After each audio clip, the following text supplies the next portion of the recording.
So, hi guys! This is Alea Jen and welcome back to my YouTube channel. So, for today's video, bibigyan ko kayo ng tips or konting kaalaman kung paano nyo malalaman na mabait yung amo nyo sa interview pa lang. So, may mga ganun kasi tayong instinct, ayan. And ito yung napansin ko sa amo ko, kaya inano ko siya, ginrab ko siya. So, first is, pagbukas ng cellphone, pagtawag niya, ano lang, hindi siya nag-update sa akin. So, wala. Basta sinabi lang ng agency, wala siya, hi, this is ganito, mag-i-interview ako ngayon sa'yo. Walang ganun. Ang ano lang, diretso siya kaagad. So, sabi lang ng agency sa akin, kasi Friday dapat yung mangyayari and duty ko yun sa mall. Tapos, biglang sabi, 2:00 daw, buti ka mo, kinancel nila. Sabi nila, hindi kaya. So, Sabado na lang daw, 10:00 ng umaga.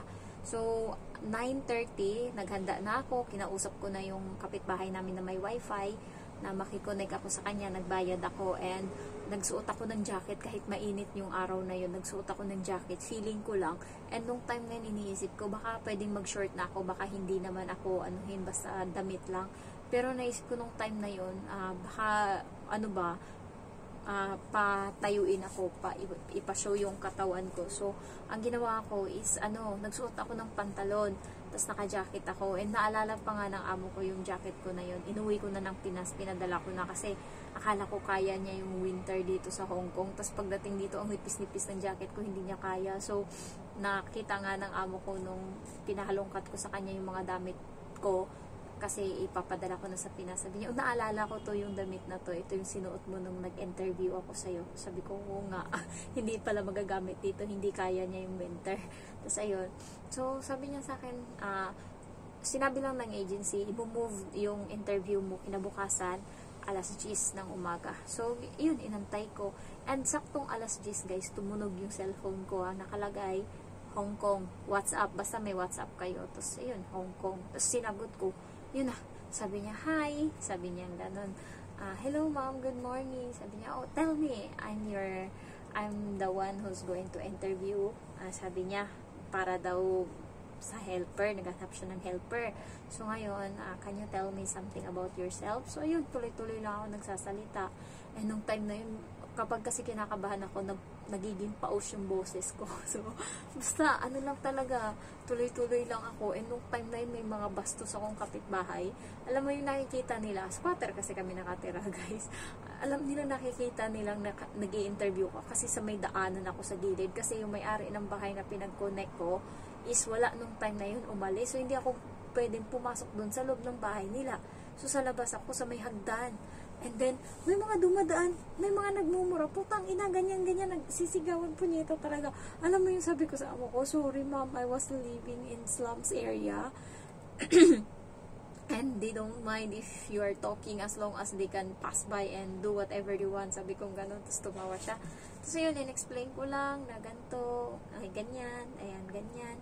Tapos sabi niya sa akin ng huli, tapos parang tinanong niya ako, kasi sabi ko sa kanya, ako yung nagpalaki doon sa bata sa ginawa kong working experience, pero hindi yung totoo. Sabi ko, ako nagpalaki doon, 3 taon na siya, 3 taon siya nung nandun ako. Tapos ayun, sabi niya, so may experience ka sa newborn? Sabi ko, wala, 3 taon na yung bata nung nandun ako. So pag alis ko, 6 na siya. Sabi niya, marunong kang magluto. Sabi ko, mga Filipino food, alam ko. Sabi ko, pero nanonood ako ngayon ng mga Chinese kung paano magluto ng Chinese food. And ayun, may idea na ako. Tas tumawa siya. Sabi niya, tuturuan naman kita kapag nandito ka na. So doon pa lang, medyo may konting pag-asa na ako ba. And then, sabi niya, do you have any question? Sabi niya ganun. Sabi ko lang, what is your name? Ayan, ilang kayong membro sa bahay? And then, ano ba yung sinabi ko? Ayun lang, what is your name? Ilang membro kayo sa bahay? Yun lang talaga, as in. 3 yun nakalimutan ko na yung isa. Parang ilang taon na kayo, yun ata yun. Pero dapat pala, hindi pala tinatanong yung ilang taon na kayo kapag inano. Kasi nga, ayaw na ayaw nila. Kasi bata pa yung mukha nila, yung edad nila matatanda na, guys. So, ang sinagot niya sa akin, hi, my name is Amy, and this is Sir Adrian. Nagulat ako pag tingin kong ganun. ginanon yung cellphone, katabi niya lang pala yung amo kong lalaki nanonood. Tapos na-shock ako, kala ko siya lang yung nag-interview, siya lang yung nandyan ba. Tapos biglang nagulat ako, may katabi pala siya, hi sir. Tapos tumawa ko, yung tawa ko hanggang ngayon, ganun pa rin ako tumawa sa amo kong lalaki, hi sir. And then yung parang ganun, basta tawang yung parang tropa. Tapos ayun, tumawa din yung hello, sabi ng amo kong lalaki. Tapos tumawa din. And then, ayun, sabi ng amo kong babae sa kanya, may tatanong ka ba sa kanya? Sabi niya ganun sa lalaki. Ang tanong lang ng lalaki sa akin, kung yung sahod mo is, anong gagawin mo sa sahod mo? Sabi niya. Ang sagot ko is, yung sahod dyan sa Hong Kong, pag i-convert sa Philippine money, it was 30,000 pesos. So, 10,000 for my mom's expenses every month, and 20,000 is for me, for myself, for my savings. Pero guys, alam na nila ngayon nung nandito na ako sa Hong Kong na lahat pinapadala ko. Kasi nung nakaraan, hindi ko alam kung paano na-open yun. Basta nasabi ko sa kanya na ang iniiwan ko lang para sa budget ko is 500 Hong Kong dollar sa isang buwan. Sabi niya, kaya yun? Kasya yun? Sabi ko, oo, kasya naman. Sabi ko, 4 na araw lang naman ako lumabas eh. Sabi ko, ganun. Hindi siya kasya, pero dahil nag-YouTube ako, tapos may pumapasok na pera sa ATM ko, minsan yun yung pinapambayad ko kapag nag-order ako or bumibili ako sa park and shop kasi pwede mag-swipe ng card doon. Or kaya pag na-short ako sa pera, nagwi-withdraw ako sa central, sa BDO mismo. Ang charge is 40 pesos lang sa pera natin. So, yun yung ginagawa ko kapag nasa-short ako. And then, ayun lang, medyo feeling ko talaga mabait sila nung time na yun. Kasi hindi, alam mo, may isang nag-interview sa isa kong subscriber. Ang sabi sa kanya, okay lang ba sa'yo na every lunch is yung pagkain mo, itlog tsaka indomie. Yun yung kakainin mo araw-araw. So, doon palang red flag na kaagad. Kapag guys, yung amo na maraming tanong, yung malala yung tanong, is yun yung medyo red flag. And yung grabe yung bait. Yung, ganyan, yung plastic ba? Alam niyo yun? Yung, kasi ganun yung nangyari sa kaibigan ko nung in-interview siya. Ang bait-bait ng babae, ang bait-bait talaga. Sabi, you don't have to worry because I only have one son, and that son, you're just only to tutor because you're graduated in education, so you're gonna tutor, and I also hire one helper to do the household chores. So, nung una, nainggit ako sa kanya, guys, kasi dalawa sila sa bahay, and then yung gagawin niya is tuturuan niya yung bata, wala siyang ibang gagawin. So nakakainggit. And nung time na yun, nag-interview, ako yung naunang nakapasa, sumunod siya doon sa agency na yun. Buti na lang kamo, yung amo niya na yun is hindi ako yung pinili, kasi dalawa kami, magkasunuran kami. Buti na lang talaga, pasalamat ako, baka hindi ko na alam. Nakauwi na siya ngayon, guys, break contract. So, yun yung sabi sa kanya. So, sabi ko nung una, ang bait-bait ng amo niya. Sabi pa sa kanya, mahilig akong magkalikot-kalikot. Mahilig daw siyang magawa-gawa ng mga flower na papel ba. Gagawa ka nun, and then babayaran kita. Parang may bayad yun kada gawa mo ng ganun. Sabi sa kanya. So, parang natutuwa siya kasi may sideline. Pagdating dito, guys, malala yung nangyari sa kanya. Masakit tong kamay niya, guys, kasi binibend niyang maigi yung towel kasi hinuhugasan niya yung sasakyan, tawag nito, nililinisan niya, balde yung gamit, and kahit winter, kahit anong oras, ipapalinis sa'yo yan kahit gabi. Ayan, so, ayun yung sumuko na talaga siya, kasi gabi na patulog na, 9:00 na mahigit, tapos sinabihan pa siya na, labas ka, linisin mo yung sasakyan, kasi gagamitin ko kinabukasan. Nung time na yun, yung winter dito nung time na yun is 5 degrees Celsius. Yung grabe talaga yung nginig namin. So, tapos siya magbabasa pa ng tubig, hugasan pa yung sasakyan. So, sabi niya, baka pwedeng bukas na lang, ma'am, agahan ko na lang magising para Tapos nagalit yung amo niya sa kanya. Sabi sa kanya, you know what? I don't like you anymore.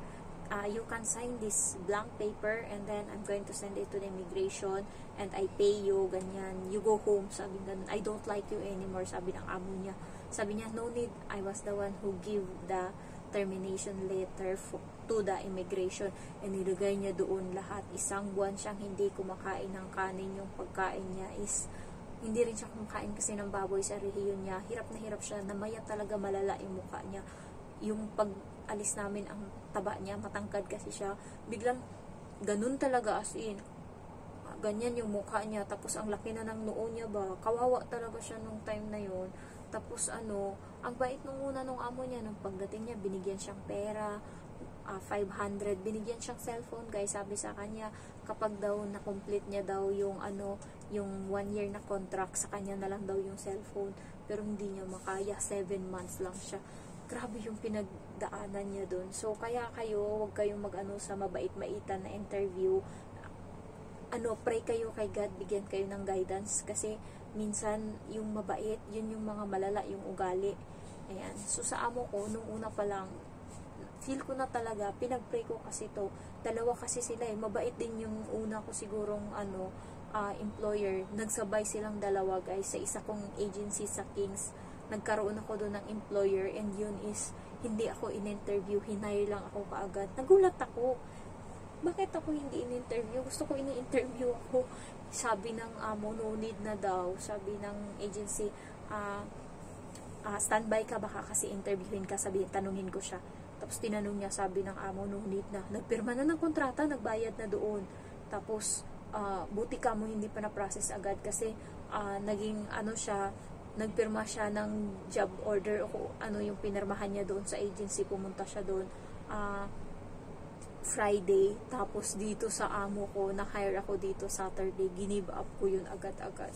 Ayan, so ang kasi guys is 5 sila sa bahay na adult, tapos isang aso. Okay lang sa akin yung adult. Yung aso, hindi ko talaga kaya.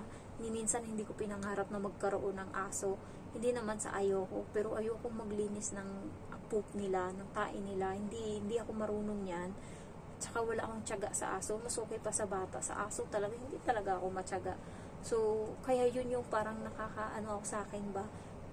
Yung bahay is 1,600 square feet. Malaki yun. As in doble nitong bahay namin. Tapos mag-isa lang ako. Kaya siguro, sabi pa sa akin ng agency, need to worry kasi household chores lang daw. Buti na lang kamo, nag-pray ako na sana Lord, bigyan nyo naman ako ng sign, kasi tatanggapin ko na to. Pero naghahanap pa talaga ako. Gusto ko pa talagang namimili pa talaga ako. Sabi ko ganun kay God. Tapos biglang may interview ako. Tapos sinabi ng amo ko na to, we are only 3 in the house, and we have daughter, 4 years old, 4.5 years old. Sabi niya, ay, parang yung kabog ng dibdib ko nung time na yun, parang doon ako kinabahan. Kailangan kong i-push to, kailangan kong i-push, kasi kung hindi, doon ako sa 5 adults tsaka isang aso, kailangan kong i-push to kasi 3 lang to. Sabi kong ganun. Tapos malaki na yung bata, babae pa. Gusto ko kasi babae na bata, ayoko ng lalaki. Tapos ayun, pinush ko talaga. Doon ako medyo kinabahan, nanginig na, medyo nauutal, kasi nga na-pressure ako sa sarili ko, kasi gusto ko talagang ako yung kunin nung time na yun. Sa sobrang desperada ko nung time na yun, sinabi ko pa talaga na, you know what, ma'am, I treat your daughter as like my own sister. Sabi ko gano'n, like my younger sister. Sabi ko, parang doon natulala yung amo kong babae. Parang doon siya biglang nagganon. Parang doon siya, nahinto siya. Hindi na siya nakapagsalita nung sinabi ko yun. And then, wala na. Parang wala pang 30 minutes, approve na. Hindi na nila in-interview yung iba. Sinabi na ng agency ko, hi Jen, the employer pick you or choose you as their helper. So, nung sinabi yun, medyo hindi ko pa tanggap. Yung, alam mo yun, hindi pa ako makapaniwala. So, nag-ano pa ako. And then, nung gabi na, dun ko na minessage yung amo ko. Sabi ko, hi ma'am, thank you for choosing me as your domestic helper. See you soon. Sabi ko ganun. Sabi niya, hello Jen, see you soon. Sabi niya ganun. And then, ayun, hindi na kami nag-chat. Pero nagmamadali siya. Hindi niya ako sinachat na kung wala siyang update sa akin. Wala din akong update sa kanya. Pero inaasikaso ko yung mga kailangan. Kasi sabi ng agency ko, kailangan daw mabilisan yung alis ko. Ina-urgent ako. Dito yung agency sa Hong Kong, pinupukpok yung agency sa Pinas na kailangan makaalis ako. So, sinisingit ako hanggat maaari. Sinisingit ako sa sa OWA, sinisingit ako sa medical na makapag-process ako kaagad. Buti nung time na yun, yung pera is madali lang yung flow sa akin. Nakapagbahid ako ng medical. Tapos, kahit hindi pa ako noon nagkaroon ng employer, nag-training na rin ako ng TESDA. Pamahala na talaga yung akin. Ang sabi ko kasi nung time na yon, sumugal ako. Hindi ko alam kung anong mangyayari. Basta sumugal ako. Hindi ko alam kung mababalik yung pera na ginastos ko. Basta i-try ko. Yun lang talaga yung sa isip ko. Kaya pinupush ko siya, guys. And then nung nakita ng agency na kaka-hire ko pa lang, then sinabi ko sa kanila na inaantay ko na lang yung certificate ng TESDA. Natuwa sila. So, process ng process, tuloy-tuloy yung process. Kaya 2 months lang, alis na ako. And doon pa na, mabait yung amo ko. Kasi, kahit pa paano, guys, may concern sila. Nung pagbigay ng ticket sa akin, may kasamang pagkain sa loob ng eroplano. So, inggit na inggit yung mga kasabayan ko kasi ako lang yung meron na ganun. So, sana all, ganun sila ng ganun. Kahit yung agency namin. Kaya siguro, doon pa lang nung time na yun, alam na nila na nasa mabuting kamay ako. Kahit pagdating dito, guys, nahirapan ako mag-adjust sa pagkain kasi nga ibang-iba talaga. Pero, swerte pa rin ako kasi yung amo ko, wala ka talagang problema. May tupak lang siya minsan talaga, pero pag nakita niya pinapatulan mo, lalo nung nakaraang nakita niya, sobrang galit ko talaga, yung tissue, binato ko talaga malala. Pag uwi niya, matino na siya, guys. Hindi siya matino, kayo mukha ko, hindi na madrawing dito kahit mag-isa lang ako sa bahay, lahat ng mga gamit pinagbabagsak ko, sa sobrang bad trip ko talaga nung time na yun. Ayoko talaga nang sinisimangutan ako na wala naman akong kasalanan. So, ayun lang, swerte ako. Tapos nagpirma ako, sumahod pala ako ngayon. Ayun no, sumahod ako. Hindi ko napansin yung alala yung pera. So, sumahod ako ngayon. Pero ibabayad din natin to. Ayan. So, dudulas lang siya sa kamay ko. Amoyan ko na lang. So, naalala ko ngayon. And, yun nga, nung day off ko, nagsabi ako sa kanya, ay, hindi ko day off nung birthday ko. Merkulis yun. Yung day off ko, Sabado. Sabi ng mga kaibigan ko, mag-change off daw, mag-change off. Hindi nga ganun. Kasi kung mag-change off ako, Sabado, wala talaga akong gagawin dito sa bahay. Kasi wala sila buong araw. So, sabi ng kaibigan ko, it doesn't matter daw. Sabi ko, hindi kasi ganun. Hindi nyo naiintindihan. Pinipilit kasi nila na exchange ko daw yung araw na dapat Miyerkules, Sabado yung off ko, ilipat ko daw ng Miyerkules. Sabi, hindi ganun. Sinabi ko sa amo ko, ma'am, pwede ba akong umabsent sa Miyerkules? Nagpaalam ako Linggo ng gabi. Sabi niya, bakit? Sabi niya, sige, bakit? Sabi niya, ganun. Una, sige, tas bakit? Pumayag mo na siya. Sabi ko, birthday ko kasi yun. Gusto kong pumunta ng Ocean Park. Libre kasi kapag birthday. Sabi niya talaga, hindi ko alam yun. Sabi niya ganun. Sabi ko, libre. Sabi ko ganun. Tapos, kinabukasan, kinausap niya yung amo kong lalaki. Pumayag na siya. Tapos kinabukasan, kinausap niya yung amo kong lalaki. Sabi niya, pupunta yan siya sa Ocean Park. Tapos sinearch ko ngayon, hindi libre sa Ocean Park. Sabi niya ganun sa asawa niya. Tapos nag-uusap sila na parang ibubok na nila ako ng ticket ba. Ibubok nila. Tapos tinawag niya ako dyan. Tapos na kami kumain. Sabi niya ganun. Di lumapit ako. Liligpitin ko na. Sabi niya, sinearch ko yung sa Ocean Park. Hindi naman pala libre. Sabi niya ganun. Sabi ko, siya, 498 yung bayad. So, ibubuk ka ba namin? Kasi hindi siya libre. Sabi ko, hindi, libre yan, ma'am. Sure ako. Kasi nga, yung mga kaibigan ko nakapunta na doon, libre siya. Tapos sabi ng amo kong lalaki, libre naman pala. Huwag mo nang i-push yan. Basta libre. Sabi ko, sabi ng amo kong lalaki. So, wala na siyang nagawa. Kinabukasan, sinend ko sa kanya yung coupon na, yun nga, adult birthday treat. Ayan, free. Ayun, natuwa siya. Sabi niya, ay, success. Oh, thank you. Sabi niya, ganun, happy birthday and enjoy. Ayun lang, guys. Ko lang yung, nachika na naman ako, Marites. Basta, manood lang kayo ng Marites ko always. Basta Marites lang tayo. Thank you for watching and I love you all. Bye-bye.